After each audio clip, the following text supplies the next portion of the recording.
ጌታቸው ረዳ ሳያትንና ሉላ ገዙ ቅሌት ተጋለጠ። ጌታቸው ከሳያትና ሉላ ጋር ለመተኛት የከፈለው ሚሊዮን ብር። ሰላም ጤና ይስጥልን ውድ የሚክሎን ሚዲያ ተከታታዮች እንደምናችሁ፣ እንደምንስ ቆያችሁ? ባላችሁበት ሁሉ ሰላማችሁ ብዝት ይበልልን። ይህንን የሚክሎን ሚዲያ ሰብስክራይብ፣ ላይክ፣ ሼር በማድረግ ቤተሰብ ይሁኑ። ቤተሰብ ስለሆኑን ከልብ እናመሰግናለን። ሐሳብ አስተያየት ካሎት ከስር ይጻፉልን። ሁሌም እንደምንለው እውነታን ከሚክሎን ሚዲያ። ዛሬ አስደንጋጭ ዜና ይዘንላችሁ ቀርበናል። ጌታቸው ረዳ ሳያትንና ሉላ ገዙ ቅሌት ተጋልጧል። ጌታቸው ከሳያትና ሉላ ጋር ለመተኛት የከፈለው ሚሊዮን ብር። አካባቢው ቦሌ ደንበል ጋራ ድንጻ ወደ መጨረሻ አካባቢ አቶ ጌታቸው ረዳ ከአርቲስት ሳያትና ሉላ ገዙ ጋር ሲባልግ ታይቷል። ከሁሉም በላይ የሚገርመው የአርቲስት ሳያት ደምሴ ነው። ሁሉም ኢትዮጵያዊ እንደሚያውቀው ስነስርዓት ያላት፣ ጸባይ መልካም፣ በተጨማሪም ሳያትዬ መቼ ነው የምታገበው የሚሉ ብዙ አድናቂዎች ነበሩ። ይህ ዜና ከሰማን በኋላ ጀምሮ ግን ስለዚች ድንቅ አርቲስት የነበረው አስተሳሰብ ሁሉ ተቀይሯል። ዝርዝሩን ወደ መጨረሻ እንመለሳለን። ለመሆኑ እንዲህ አስከፊ ህይወት ውስጥ የከተታቸው ችግር ምን ይሆን? በቀይ ምንጣፍ ላይ በደመቀ አለባበስ ሲመላለሱ፣ በፊልም ስክሪን ላይ እያበሩ ሲያልፉ፣ ወይም በኮንሰርት መድረኮች ላይ በሺዎች የሚቆጠሩ አድናቂዎች ሲያናውጡ የምናያቸው የሀገራችን ሴት አርቲስቶች በእርግጥ ህይወታቸው እኛ እንደምናስበው አልጋ ባልጋ ነው? ከካሜራ በስተጀርባ ያለው እውነተኛ ህይወታቸው ምን ይመስላል?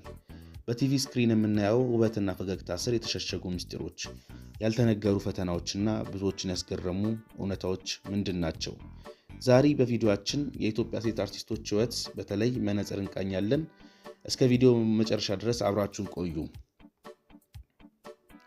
ብዙ ጊዜ ማህበራዊ ሚዲያ ላይ የምናየው የሴት አርቲስቶቻችን ህይወት ፍጹምና ከጭንቅ ነፃ ይመስላል።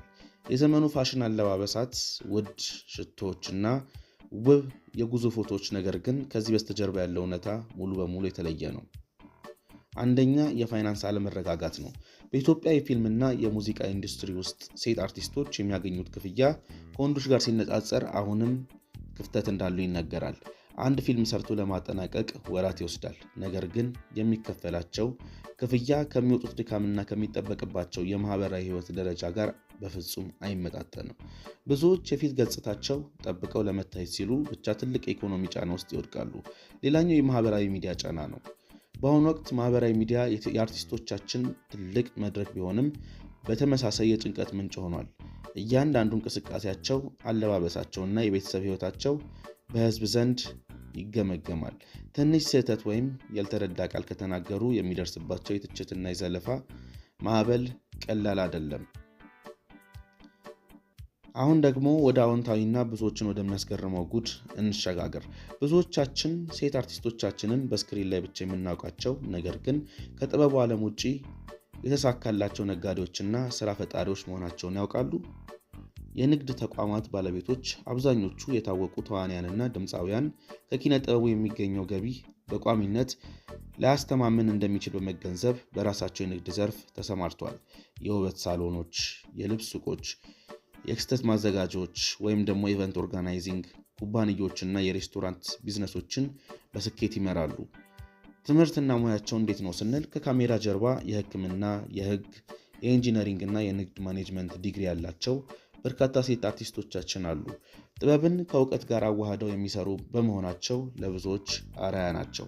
የቤተሰብና ህይወት ወሬዎችና ውዝግቦች ምን ይመስላሉ ስንል ወደ ወሬውና ውዝግብ ስንመጣ ደግሞ የሴት አርቲስቶቻችን የግል ህይወት ሁልጊዜም የህዝብ መነጋገሪያ ነው። የትዳርና የፍቅር ህይወት ውዝግቦች፣ አንድ ሴት አርቲስት ስታገባ፣ ስትፋታ ወይም ልጅ ስትወልድ በማህበራዊ ሚዲያ ላይ የሚፈጠረው ማዕበል ከፍተኛ ነው። ብዙ ጊዜ ያልተረጋገጡ ወሬዎችና አሉባልታዎች ህዝብ ዘንድ በፍጥነት ይሰራጫሉ። አንዳንዶቹ አርቲስቶች ለታዋቂነት ሲሉ ሆን ብለው ውዝግብ ይፈጥራሉ ተብለው ሲታሙ፣ ሌሎቹ ደግሞ የግል ህይወታቸውን ሙሉ በሙሉ በካሜራ ርቀው በሚስጥር ለመጠበቅ ይመርጣሉ። በቅርብ ዓመታት በፕላስቲክ ሰርጀሪ እና በመልክ ማስተካከል ዙሪያ የሚነሱ ወሬዎች ሌላው የውይይት ርዕሶች ናቸው። እከሊት አፍንጫዋን ተሰራች፣ የሰውነት ቅርጿን ለወጠች የሚሉ ወሬዎች የማህበራዊ ሚዲያውን አየር ሲቆጣጠሩ እንመለከታለን። ነገር ግን አብዛኞቹ አርቲስቶች እነዚህን ወሬዎች ከመመለስ ይልቅ ስራቸው ላይ ማተኮርን ይመርጣሉ። በመጨረሻም ከትችቱ ከውዝግቡና ከወሬ ሁሉ በስተጀርባ የኢትዮጵያ ሴት አርቲስቶች በህብረተሰቦቻችን ውስጥ ያላቸው ተጽዕኖ ከፍተኛ ነው። በበጎ አድራጎት ስራዎች፣ በሴቶች መብትና ህፃናትን በመደገፍ ረገድ ግንባር ቀደም ተሰልፈው እናገኛቸዋለን። በኢንዱስትሪ ውስጥ ያሉትን በርካታ ማህበራዊና ባህላዊ ተጽዕኖች ተቋቁመው ስለዚህ ደረጃ መድረሳቸው በራሱ ትልቅ ጥንካሬን የሚጠይቅ ነው። ስለዚህ በስክሪን ላይ የምናያቸው አርቲስቶች ልክ እንደኛ ደስታ፣ ሐዘን፣ ፈተናና ውድቀት ያላቸው ሰዎች መሆናቸውን መረዳት ያስፈልጋል። ከኛ ጋር ስለሆናችሁ ከልብ እናመሰግናለን። ሁሌም እንደምንለው እውነታን ከሚክሎን ሚዲያ። ይህንን የሚክሎን ሚዲያ ሰብስክራይብ፣ ላይክ፣ ሼር በማድረግ ቤተሰብ ይሁኑ። ቤተሰብ ስለሆኑን ከልብ እናመሰግናለን። ሐሳብ አስተያየት ካሎት ከስር ያስቀምጡልን። በቅርቡ ልትሞሸር እንደሆነ በማህበራዊ ሚዲያ የተናገረችው አርቲስት ሳያት ደምሴ ይህ ቅሌት መሰማቱ ለሷም ለቤተሰቧም አልፎም ለአድናቂዎቿ መሸማቀቅን ፈጥሯል። ይህች አርቲስት በጭፈራ ቤት እንደምታዘወትር የተለያዩ እጾችንም እንደምትጠቀም ይታወቃል። አንዳንዶቹ ለምን ትጠቀማላችሁ ተብለው ሲጠየቁ ለፊት ጥራት፣ ካለንበት ሙድ የሚያስጨንቀን ነገር ያስለቅቀናል ይላሉ። ሌላው ቅሌት የተከናነበችው አርቲስት ሞዴል ሉላ ገዙ ነች። ይህች ታዋቂ አርቲስት ትዳሯን የፈታች የሁለት ልጆች እናት ነች። አሁን ላይ እየተስፋፋ ያለው የሲንግል ማም የምንለው አንዷ ሉላ ነች። ሉላ ገዙና ሳያት ደምሴ ከልጅነታቸው ጀምሮ ጓደኛሞች ናቸው። ይህ ድርጊታቸው አብዛኛውን ኢትዮጵያዊ አሳዝኗል። ስለዚህ ወጥተው ይቅርታ መጠየቅ አለባቸው። ለዛሬ ያዘጋጀሁላችሁ ቪዲዮ ይህንን ይመስል ነበር። እርሶስ ስለ ሀገራችን ሴት አርቲስቶች ምን ያስባሉ? የበለጠ የሚያደንቋት ሴት አርቲስትስ ማን ናት? ሐሳቦን በኮሜንት መስጫ ላይ ያካፍሉን። ቪዲዮውን ከወደዳችሁት ላይክ እና ሼር ማድረጋችሁን አትርሱ። በቀጣይ በሌላ አጓጊ ቪዲዮ እስከምንገናኝ መልካም ጊዜ ይሆንላችሁ።